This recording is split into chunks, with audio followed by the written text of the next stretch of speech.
예, 제가 온 지가 얼마 안 되는 것 같은데 이제 3월의 마지막 안식일입니다. 시간이 어떻게 빨리 지나가는지 모를 정도로 아주 후딱 지나가는 것 같습니다. 이제 한 달 정도 교회 상황이나 형편들을 계속 이제 들여다보면서 4월부터는 조금씩 어떻게 교회를 이제 만들어가야 될지에 대한 부분들을 이번 직원회부터 함께 의논하려고 합니다. 그래서 우리 직원 되시는 분들은 함께 참석해 주시고 또 함께 회의하고 나타난 결과들에 대해서 교회가 한마음 한뜻으로 주의 뜻에 동참해 주시면 감사하겠습니다. 아마 그 스타트가 이제 아마 이른 양 찾기 운동과 더불어서 그리고 재림연수원 기도회를 함께 좀 가려고 합니다. 그래서 우리가 기도로 교회의 모든 일들은 이루어가야 한다는 것, 성령께서 함께 도와주셔야지만 모든 것이 은혜롭게 이루어진다는 걸 꼭 명심하시고 모든 교인들이 함께 우리가 펼쳐나가야 될 일들을 위해서 기도해 주시면 감사하겠습니다. 여러분, 성경의 저자 중에서 예수님에 대해서 가장 잘 아는 사람은 누구였을까요? 그 성경의 야고보서를 쓴 야고보가 이제 그 대답이 될 거라는 생각이 듭니다. 성경에 보면 야고보라는 사람이 많이 나와 있죠. 그런데 성경 야고보서를 쓴 사람은 어떤 야고보일까? 성경에는 야고보가 한 3명 정도 유명한 야고보가 등장합니다. 근데 그 중에서 가장 유명한 야고보는 이 세베대의 아들이라고 이렇게 불리어지는 사도 요한의 형이 제일 유명한 사람입니다. 근데 이 야고보는 성경을 쓸 여유가 없었어요. 기원 후 한 44년도에 사도행전 12장에 보면 12제자 중에 제일 먼저 순교를 당해 죽습니다. 그리고 두 번째 유명한 야고보는 12제자 중에 알페오의 아들 야고보가 있습니다. 근데 이 야고보는 이 사람의 생애에 대해서 거의 성경에는 확인된 기록이 없어요. 그래서 성경을 기록할 가능성이 거의 없다고 합니다. 그리고 또 한 명의 야고보가 바로 마태복음 13장 55절에 나오는 예수님의 이복형이에요. 근데 이 야고보는 마리아의 몸에서 태어난 아들이 아닌 요셉의 전처에서 태어난 아들입니다. 그래서 이 야고보는 예수님이 태어날 때부터 예수님의 전 생애를 다 지켜본 사람이에요. 그러니까 성령으로 예수가 잉태했다는 이야기를 아버지를 통해 들었겠죠. 맏형이니까. 그리고 예수님이 태어났을 때 목동들의 경배와 동방 박사들의 방문을 목격했거나 아버지를 함께 따라갔으면 목격했을 거예요. 아니면 그 이야기를 아버지 어머니를 통해 다 들었던 사람입니다. 그리고 이 예수님의 어린 시절부터 시작해서 그분이 자라가는 청소년기와 청년에 이르기까지 그분의 전 생애를 아버지의 목공소에서 함께 지내며 보아왔던 사람이 바로 예수님의 맏형이 야고보라고 합니다. 근데 여러분, 예수님이 그 3년 반 동안만 메시아였나요? 그렇지 않죠. 그분의 전 생애가 다 하나님의 아들이었어요. 그게 투쟁의 시절, 예수님 유년 시절에 대한 그 시대소망의 이야기를 보면 알 수 있습니다. 그래서 아무리 요한과 베드로가 예수님과 함께 3년 반을 쫓아다니며 그분과 함께 먹고 자고 하며 예수님에 대해서 잘 안다고 하지만 그들이 알고 있는 예수님의 지식은 야고보에 비해서는 비할 바가 안 되는 지식이라고. 30년 가까이 계속 지켜본 거예요. 그래서 이 주의 형제 야고보는 회심한 이후에 이제 야고보가 죽고 그 사도 야고보가 죽고 베드로가 핍박을 피해서 피신해서 달아날 정도로 어려워진 그때 교회 최고의 지도자로 교회를 이끌게 됩니다. 그리고 이 사람은 순교로 그 인생을 마쳐요. 그런데 이 야고보가 초대교회를 이끌어가던 그 시기에 고뇌하면서 당시 성도들의 삶의 문제를 염려하며 간절한 마음으로 쓴 글이 바로 뭔가 하면 오늘날 우리가 보고 있는 야고보서라고 합니다. 그리고 이 야고보서는 기원 후 한 44년부터 49년도에 쓰여진 책으로 신약 성경 중에서 제일 먼저 쓰여진 책이에요. 제일 권위 있는 책이에요. 네. 어떻게 보면 이 야고보는 예수님에 대해서 가장 잘 아는 사람, 그분의 가르침을 지근거리에서 가장 많이 듣고 보아왔던 사람이 어떻게 보면 초기 교회 신앙의 모습이 아직 변질되어지지 않고 가장 순수했던 시절, 성도들에게 믿음이 무엇인지, 참된 그리스도의 삶이 어떠해야 하는지에 대해서 가장 단순하게 잘 기록해 놓은 책이 바로 야고보서라고 합니다. 그래서 오늘 저는 야고보서의 내용 중에서 한 부분을 통해서 초대교회 시절로 돌아가서 당시 야고보 선생님이 증언하는 참된 그리스도인은 어떤 모습인지에 대해서 오늘 여러분과 함께 은혜를 나누고자 합니다. 야고보서 1장 18절에 보면 이런 말씀이 나옵니다. 그가 그 피조물 중에 우리로 한 첫 열매가 되게 하시려고 자기의 뜻을 따라서 진리의 말씀으로 우리를 낳았다 그럽니다. 진리로 만약에 우리가 거듭난 사람이 맞다 그러면 그 다음에 이어지는 18절부터 시작해서 27절까지의 내용을 보면 우리가 정말로 진리의 말씀으로 새롭게 태어난 사람이라면 그 사람의 거듭남을 증명하는 세 가지의 표식이 나타난다고 합니다. 좀 우리가 잘 살펴봐야 되겠죠. 그 첫 번째 표식이 무엇인가 하면 22절부터 25절까지의 말씀인데요. 같이 한번 읽어보겠습니다. 이 말씀은 시작. 잠깐만요. 어느 분이 마이크를 좀 잡고 읽어주시면 좋겠는데 일단은 첫 말씀을 같이 읽겠습니다. 시작. 너희는 말씀을 행하는 자가 되고 듣기만 하여 자신을 속이는 자가 되지 말라. 누구든지 말씀을 듣고 행하지 아니하면 그는 거울로 자기의 생긴 얼굴을 보는 사람과 같아서 제 자신을 보고 가서 그 모습이 어떠했는지를 곧 잊어버리거니와 자유롭게 하는 온전한 율법을 들여다보고 있는 자는 듣고 잊어버리는 자가 아니요 실천하는 자니 이 사람은 그 행하는 일에 복을 받으리라. 이 내용을 보면 너희는 말씀을 행하는 자가 되고 듣기만 하여 자신을 속이는 자가 되지 말라. 누구든지 말씀을 듣고 행하지 아니하면 자유롭게 하는 온전한 율법을 들여다보고 있는 자는 듣고 잊어버리는 자가 아니요 실천하는 자다. 본문을 보면 세 번에 걸쳐서 계속 강조되고 있는 말씀이 무언가 하면 당신이 진리의 말씀으로 거듭 태어난 자라면, 다시 말해서 거듭 태어나지 않았다면 이 말씀은 의미가 없어요. 그러나 오늘 우리가 진리의 말씀으로 거듭났다면, 다시 말해서 내가 진실된 그리스도인이라고 하면 말씀을 듣기만 하는 사람이 아니라 실천하고 순종하는 사람이 될 것이라고 강조하고 있는 것입니다. 다시 말하면 말씀을 들을 때 순종하려는 의지가 있는 사람이 바로 진리로 거듭난 자의 모습이라고 하는 것입니다. 이런 의지에 대해서 이 야고보만 얘기하는 게 아니라 베드로전서 3장 21절에 보면 이 사도 베드로는 침례를 통해서 거듭난 자에게 나타나는 첫 번째 모습이 바로 뭔가 하면 하나님의 말씀대로 살고자 하는 열망이라고 하는 거예요.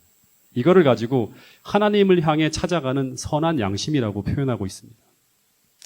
그래서 여러분, 거듭난 사람과 거듭나지 않은 사람의 가장 큰 차이는요, 그 안에 그리스도를 사랑하는 마음이 있는 사람인가 없는 사람인가 하는 것이고, 그 마음이 있다면 그 결과는 하나님의 말씀대로 살려고 하는 의지가 있을 것이라고 하는 것입니다. 초창기에 예수님의 곁에서 30년을 살아간 예수님의 형제 야고보가 말하는 성경적인 믿음이라는 것이 그 다음 2장에 보면 뭐라고 하는가? 반드시 행함과 함께 가는 것이라고 하는 것입니다.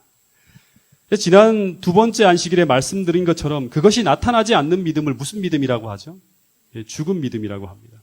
왜냐하면 말씀에 순종하려는 이 의지가, 이 소망이 우리 안에 없다면 오늘 우리가 아무리 오래도록 교회를 다녀도, 아무리 오랫동안 말씀을 듣는다 하더라도 오늘 우리에게는 아무런 의미가 없는 것입니다. 여러분, 예수님의 비유 가운데 거듭남을 통해서 하나님께서 우리에게 주시는 이 마음을 예수님은 이 겨자씨의 비유에 보면, 또 누룩의 비유에 보면 누룩과 겨자씨로 비유합니다. 결국 하나님께서 우리 마음속에 넣어주신 이 마음이, 다시 말하면 하나님 말씀대로 살려고 하는 이 마음이 결국 그 사람을 그리스도의 사람으로 완전히 변화시켜낼 것이라고 성경은 이야기하고 있는 것입니다. 이건 야고보의 이야기나 베드로뿐 아니라 예수님도 이런 말씀을 하셨어요. 마태복음 7장 26절부터 27절 말씀을 같이 한번 읽어보겠습니다. 시작. 나의 이 말을 듣고 행하지 아니하는 자는 그 집을 모래 위에 지은 어리석은 사람 같으니 비가 내리고 창수가 나고 바람이 불어 그 집에 부딪히매 무너져 그 무너짐이 심하니라. 여기 보면 나의 이 말을 듣고 행하지 아니하는 자는 그 집을 모래 위에 지은 어리석은 사람과 같은 신앙이라고 하는 거예요. 그래서 인생에 비가 내리고 창수가 나고 바람이 부는 시련이 찾아올 때 그런 신앙은 그 시험의 때에 견뎌내지 못하고 반드시 무너지게 된다고 말씀하고 있는 것입니다. 다시 말하면 그 사람이 지금껏 쌓아온 신앙의 토대가 어떤 신앙인지를 드러나는 때가 온다고 하는 것입니다. 여러분, 그래서 비록 우리가 실수하고 우리가 연약해서 쓰러진다 하더라도 순종하려는 강한 의지가 그 마음에서 식지 않아서 하나님의 말씀이 거울이 되고 매 순간 자아와의 거룩한 투쟁이 일어나는 사람, 그런 사람이 바로 야고보서에서 말하는 참 그리스도인이라고 하는 것입니다. 근데 불행히도 오늘날 많은 사람들이 야고보가 전하는 말씀처럼 단지 말씀을 듣기만 하고 말씀대로 살려 하는 의지를 가진 사람들이 참 드물다고 하는 것입니다. 삶을 바꾸려 하지 않고 현 상태에 안주하고 그것이 죄인 줄 알면서도 죄를 거부하지 못하고 현실과 타협하며 살아가는 사람들이 참으로 많다고 하는 것입니다. 여러분, 그런데 이런 삶에 우리가 계속 안주하게 되면 언젠가 우리는 야고보가 말하는 것처럼 내 안에 그리스도께서 죽어버린 상태, 다시 말해서 죽은 믿음을 소유한 신앙인으로 전락해서 우리 삶에 어떤 생명 있는 열매도 맺히지 못하는 그런 자신을 보게 될 날이 분명히 올 것이라고 말하고 있는 것입니다. 제가 오래전에 교과책에서 아주 이 예화를 읽고 난 다음에 깜짝 놀란 적이 있습니다. 이분은 재림교회 장로님이신데요. 이 사람의 직업은 의사입니다. 그래서 아주 부자였던가 봅니다. 그리고 이 사람은 교회에서 아주 중요한 사업이 있으면 많은 돈을 기부하는 그런 사람이었다고 합니다. 그래서 많은 사람들이 이 사람을 존경하고 훌륭한 그리스도인이라고 칭찬을 받으며 살아가는 그런 분이셨습니다. 그리고 심지어 이분은 성경도 정말 잘 가르쳤다고 합니다. 그래서 목사님이 부재 중일 때 이 사람이 언제나 설교를 맡으면 아주 심오하고 감동적인 기별이 쏟아졌다고 합니다. 그래서 많은 사람들이 감동을 받으면서 이 설교를 들었다고 합니다. 그래서 많은 교인들이 이분의 설교를 기대할 정도로 거기 보면 훌륭한 교회 지도자였다고 그렇게 적혀 있습니다. 그래서 모든 사람들이 생각하기를 이분은 신실한 그리스도인, 다시 말해서 하늘에 아주 가까운 사람일 것이라고 다 믿고 있었습니다. 그런데 어느 날 너무나 깜짝 놀랄 만한 일이 터지게 됩니다. 아마 이런 일이 가면 갈수록 아마 교회 안에 많이 벌어질 거라고 생각이 듭니다. 어느 안식일에 이 장로님이 교회에 결석하게 됩니다. 많은 사람들이 장로님이 휴가라서 아마 다른 교회에 출석했을 것이라고 믿게 됩니다. 근데 충격스럽게도 이 장로님이 돌아가셨다는 소식이 들려옵니다. 근데 더 충격적인 것은 이 장로님이 어느 해변이 내려다 보이는 콘도에서 기분 전환용 약물 과다 복용으로 사망한 채 발견되었습니다. 이 기분 전환용 약물이라고 하는 것은 우리의 기분을 아주 좋게 만드는 향정신성 의약품이라고 하는 거죠. 좀 쉽게 이해하려면 마약 같은 것, 더 쉽게 말하면 청소년들이 본드를 흡입하는 것과 똑같은 것. 더 충격적인 것은 그분이 돌아가신 그 침실에서 아주 수십 개의 음란 비디오가 나오는 거예요. 그리고 아주 그런 잡지들이 쫙 나오는 게 발견되어졌다고 합니다. 교회는 충격에 빠졌고 특히 그를 본받고 싶어 했던 수많은 젊은이들이 큰 혼란과 충격에 빠지는 일이 벌어졌다고 합니다. 이게 재림교회 교과책에 실린 예화예요. 물론 모든 판단은 하나님께 맡겨야 하겠지만 이 의사의 행위는 그 안에 그리스도가 죽어버린 신앙생활을 오래도록 하고 있었음을 증명하기에 충분한 것이었다고 하는 것입니다. 여러분, 살아계신 그리스도께서 그 마음속에 말씀을 통해 좌정해 계신다고 하면 죄가 그 사람의 마음과 생애를 그렇게 완전히 점령할 수가 없는 것입니다. 여러분, 오늘 우리 스스로의 삶을 이 시간 함께 한번 점검해 볼 수 있기를 바라겠습니다. 여러분은 정말 거듭난 사람이 맞습니까? 아무도 대답을 하지 않네요. 여러분, 오늘 우리가 정말 거듭난 사람이라 그러면 오늘 나는 하나님의 말씀을 받을 때 나는 어떤 마음으로 하나님의 말씀을 받고 있는지 이 시간 한번 살펴볼 수 있게 되기를 간절히 바라겠습니다. 정말 하나님 말씀을 들을 때 내 안에 순종하고자 하는 마음으로 그 말씀을 받고 있는지, 아니면 하나님 말씀을 읽거나 들어도 내 삶에 그 말씀이 그 어떤 영향력도 미치지 않는 거룩한 말씀이 아닌 단지 내 욕망이 내 삶을 이끌어가는 그런 삶을 살아가고 있지 않은지 이 시간 함께 살펴볼 수 있게 되기를 간절히 바라겠습니다. 이런 믿음이, 이런 마음이 오늘 우리 안에 살아있지 않다면 오늘 우리는 우리 안에 침범에 들어오는 악을 막을 수가 없고, 그리고 우리의 영혼을 능히 구원하게 하는 진실하고 살아있는 신앙의 열매를 맺을 수가 없다고 하는 것이 성경의 이야기라고 하는 것입니다. 여러분, 그래서 오늘 내 마음이 말씀과 계속 멀어지고 있다면 오늘 우리는 그 잃어버린 예수님을 다시금 찾아야 한다고 하는 것을 이 시간 잊지 않게 되기를 간절히 바라겠습니다. 이 말씀을 다시 한번 좀 읽어보겠습니다. 야고보서 1장 22절부터 25절 말씀이에요. 거듭난 그리스도인의 마음속에 이런 증거들이 나타난다고 하는 이 표식들을 다시 한번 생각하면서 이 말씀을 읽어보겠습니다. 시작. 너희는 말씀을 행하는 자가 되고 듣기만 하여 자신을 속이는 자가 되지 말라. 누구든지 말씀을 듣고 행하지 아니하면 그는 거울로 자기의 생긴 얼굴을 보는 사람과 같아서 제 자신을 보고 가서 그 모습이 어떠했는지를 곧 잊어버리거니와 자유롭게 하는 온전한 율법을 들여다보고 있는 자는 듣고 잃어버리는 자가 아니요 실천하는 자니 이 사람은 그 행하는 일에 복을 받으리라. 네. 너희는 말씀을 행하는 자가 되고 듣기만 하여 자신을 속이는 자가 되지 말라. 누구든지 말씀을 듣고 행하지 아니하면 순종하려는 열망과 의지가 없다면이 하는 거예요. 그러면 그 사람은 거듭난 사람이 아니라고 하는 것이죠. 여러분, 오늘 그리스도를 내 마음속에 모시고 그리고 하나님의 말씀을 듣고 실천함으로 말미암아 하나님께서 그 말씀대로 살아가는 자에게 주시겠다고 하시는 성경의 모든 축복들을 우리 모두가 풍성히 누릴 수 있게 되기를 간절히 바라겠습니다. 제가 이제 부임 한 달째를 향해 가고 있는데요. 계속 방문하고 다닐 때마다 왜 하나님께서 저를 이 파주중앙교회로 보내셨는지 그 소명을 계속 확인하게 됩니다. 여러분, 하나님의 이 교회를 향한 꿈은 단순합니다.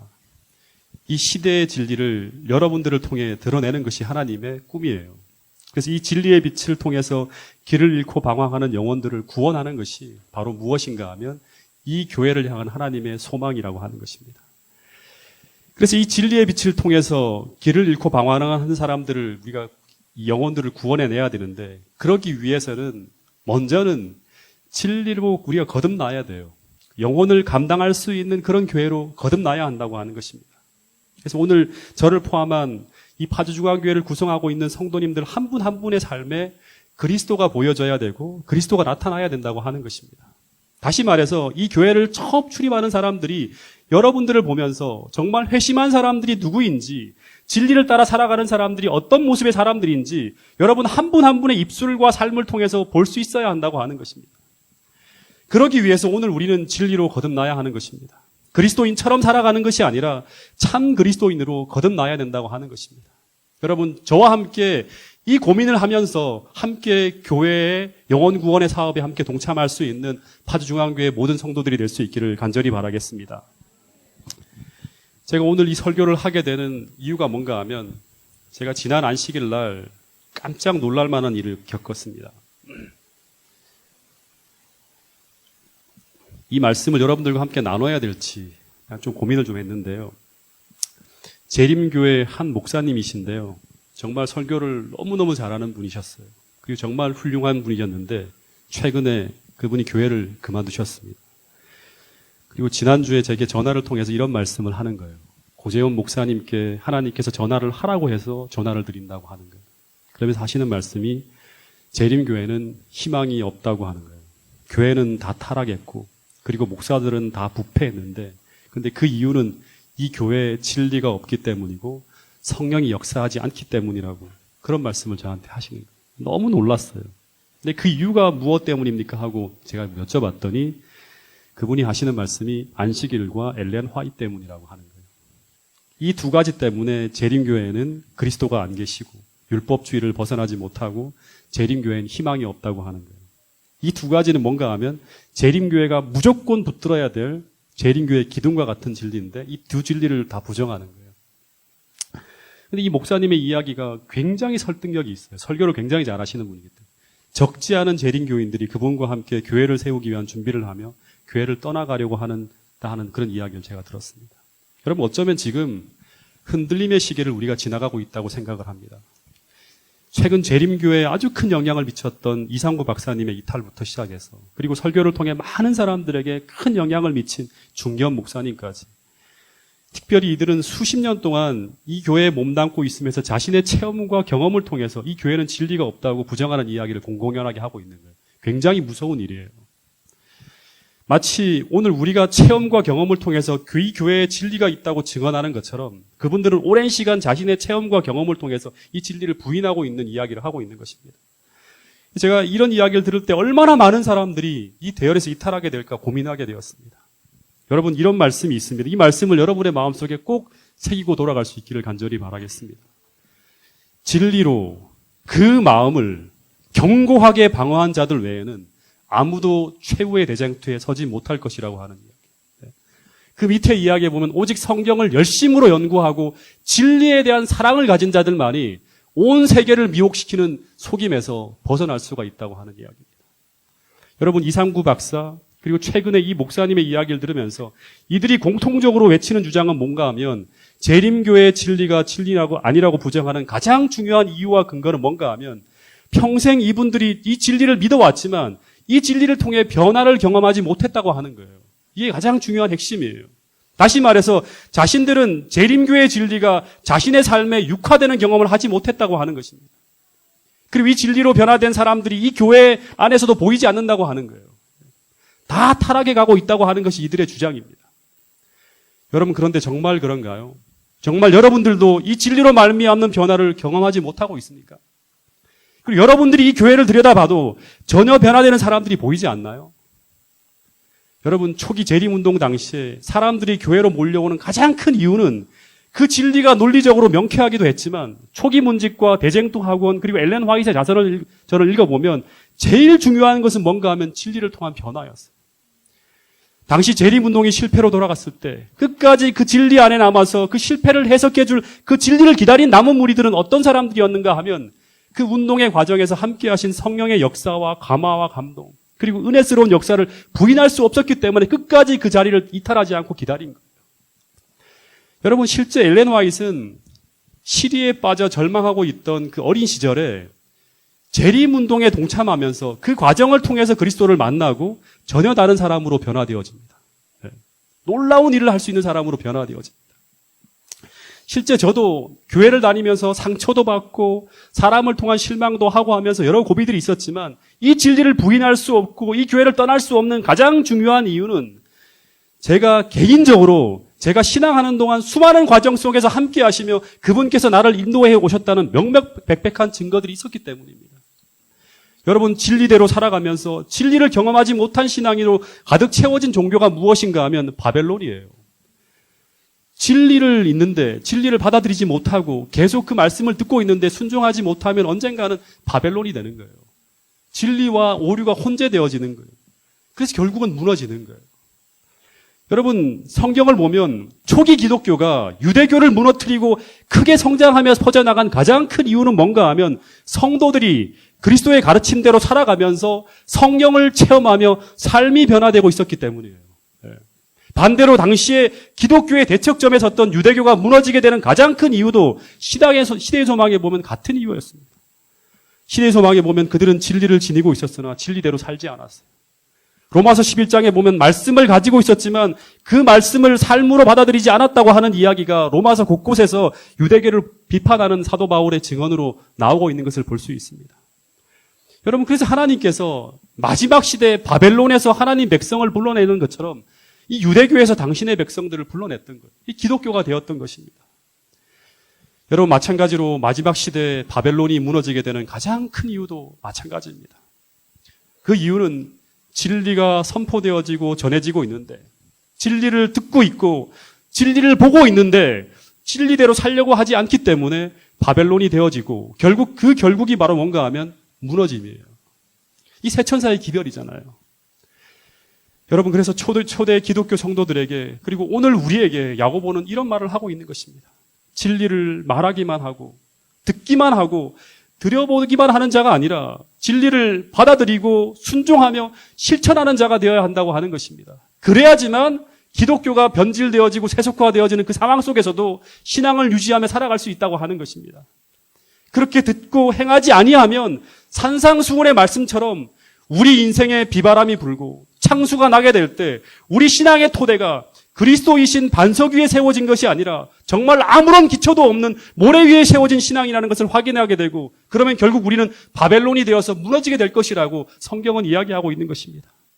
교회는 다니고 있지만 그리스도의 성령이 계시지 않고 온갖 귀신의 처소와 가증한 죄악으로 가득 채워진 것이 바로 우리가 계시록 18장을 통해 배워온 바벨론의 모습이었어요. 그리고 그 의사 장로님의 모습이었다고 하는 것입니다.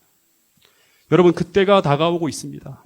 이 흔들림의 시기 속에서도 우리 신앙을 굳게 세울 수 있는 파주중앙교회 성도들이 되기 위해서 오늘 우리의 삶에 새로운 결심과 각오를 주님 앞에 드릴 수 있는 여러분과 저가 될 수 있기를 간절히 바라겠습니다. 최근에 뉴스에서 오르내리는 아주 이야기들은요, 정말 뉴스를 보지 않아야 될 만큼 힘든 뉴스들이 많이 나오고 있습니다. 연예인들의 그 성적 문란함에 사람들이 큰 충격에 빠졌는데 정말 너무나 끔찍하고 너무나 난잡하고 너무나 더럽고 추한 모습이 오늘날 세상에서 벌어지고 있는 모습입니다. 여러분, 요즘 세상의 모습이 소돔과 고모라와 정말 다를 바가 없는 그런 모습들이 계속 펼쳐지고 있습니다. 더하여서 정말 또 하나 놀라운 이야기가 바로 뭔가 하면 정계의 아주 유명한 인사의 스캔들이 요즘 세상을 시끄럽게 하고 있습니다. 이 사람은 법무부 차관을 지낸 사람인데 이 김학이라는 사람이죠. 근데 이 사람이 원주의 한 별장에서 정말 음란한 동영상을 찍고 그리고 한 여성을 수도 없이 성폭행한 그러한 혐의로 검찰 조사를 받고 있어요. 근데 이 사람이 이 검찰 조사에서 빠져나오기 위해서 알리바이를 이렇게 꾸미고 있는데 근데 이 사람이 하는 말이 뭔가 하면 전혀 그 장소에 가지 않았고 그 여자가 말하는 그 위에 자기는 있지 않았다고 하면서 다른 집, 시간과 장소가 다르다고 하는 거예요. 근데 이 피해 여성분이 하는 말이 제가 깜짝 놀랐어요. 이게 뭔가 하면 이 김학이라는 사람이 일요일 교회에 갔다 올 때마다 그런 일이 있었다고 하는 증언을 하는 거예요. 매 일요일마다 교회 예배를 드리고 돌아와서 그 일을 했다고 하는 거예요. 다시 말해서 꼬박꼬박 교회를 다니면서 그런 수많은 설교들을 듣고 있는데 말씀을 펼쳐서 예배 드리고 있는데 그런 금수만도 못한 짓을 저질렀다고 하는 것입니다. 다시 말하면 교회는 꼬박꼬박 다니고 있는데도 진리로 삶을 받아들이지 않고 살아가다 보니까 계시록 18장에 나온 것처럼 그 예언처럼 그 사람의 인생이 온갖 귀신의 처소와 가증한 새들이 모이는 죄악으로 가득 채워진 인생이 되어서 무너져 내리고 있는 것을 우리가 보고 있는 것입니다. 여러분, 예수님 당시에 바리새인들의 모습은 똑같았어요. 그 시대의 소망에 보면 유대 멸망 직전 유대인의 모습은 전부 비슷한 모습이었어요. 그들은 꼬박꼬박 예전과 예식에 참여하면서 교회를 다니고 있었지만 그들은 그 진리의 말씀대로 살지 않았다고 하는 것입니다. 그래서 그들은 하나님의 성령의 초소가 되어야 될 그 마음이 온갖 귀신과 마귀의 초소로 변해가면서 무고한 예수님을 잔인하게 살해하는 그런 끔찍한 짓을 저질렀다고 하는 것이 성경의 이야기입니다. 여러분, 성경은 계속 똑같은 패턴으로 반복되어집니다. 오늘 여러분의 삶에 여러분이 정말 거듭난 사람이라고 하면 그 표식들이 나타나야 한다고 하는 것입니다. 오늘 저와 함께 그 부분들을 고민하면서 내가 정말 진리의 말씀으로 거듭난 사람인지를 한번 살펴보시길 바라고요. 그렇지 않다면 지금 빨리 여러분들의 마음에 예수님을 모셔야 된다고 하는 것입니다. 마지막으로 한 예화를 드리고 좀 말씀을 정리하도록 하겠습니다. 동작 중앙교회에 있을 때 부임 초에 한 집사님을 제가 알게 되었습니다. 이분은 오래전에 안식일 교회를 다녔지만 아버지가 교통사고로 돌아가시는 걸 보면서 교회를 안 다니게 돼요.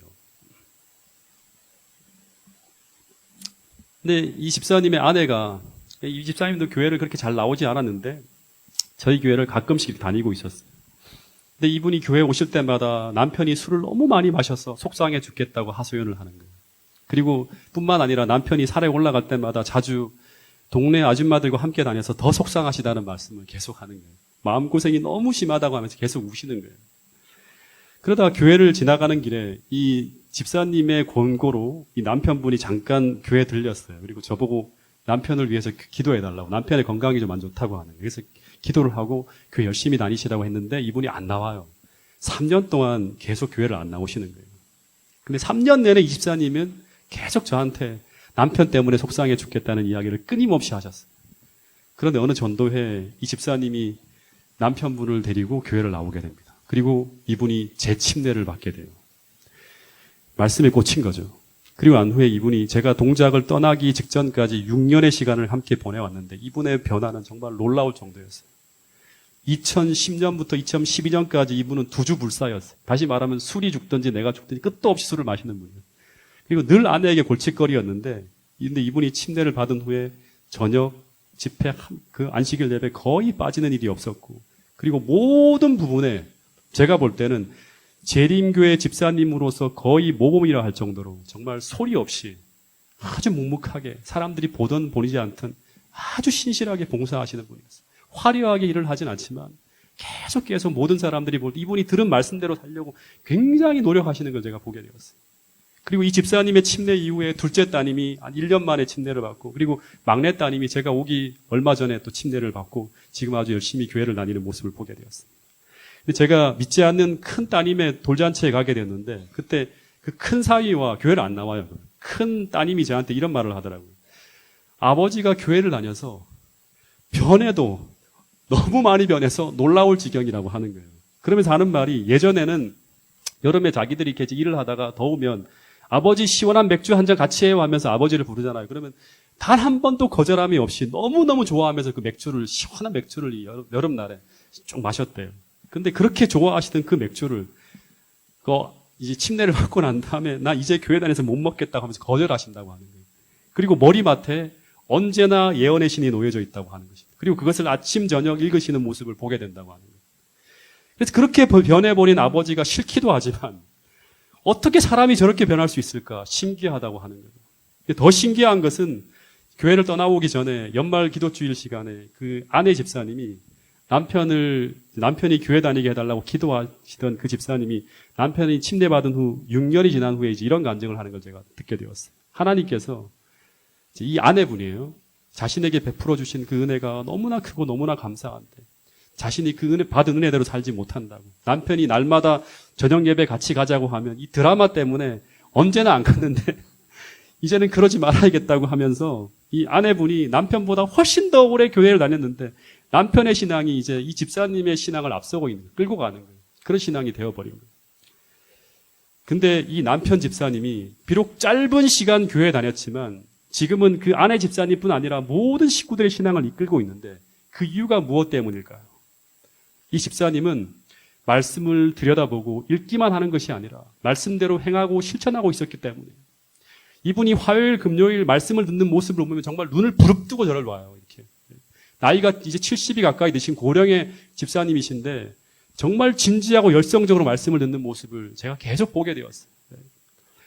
여러분, 이 말씀을 생명처럼 사랑하시는 성도로 거듭나게 되기를 간절히 바라겠습니다. 그리고 이 말씀을 읽고 듣기만 하는 것이 아니라 이 말씀을 사랑해서 주님을 사랑하기 때문에 이 말씀을 사랑해서 이 말씀대로 살아내려는 의지와 소망이 불타오르는 성도로 거듭나게 되기를 간절히 바라겠습니다.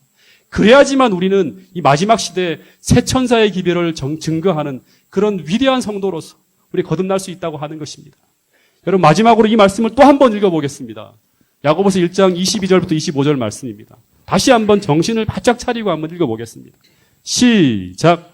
너희는 말씀을 행하는 자가 되고 듣기만 하여 자신을 속이는 자가 되지 말라.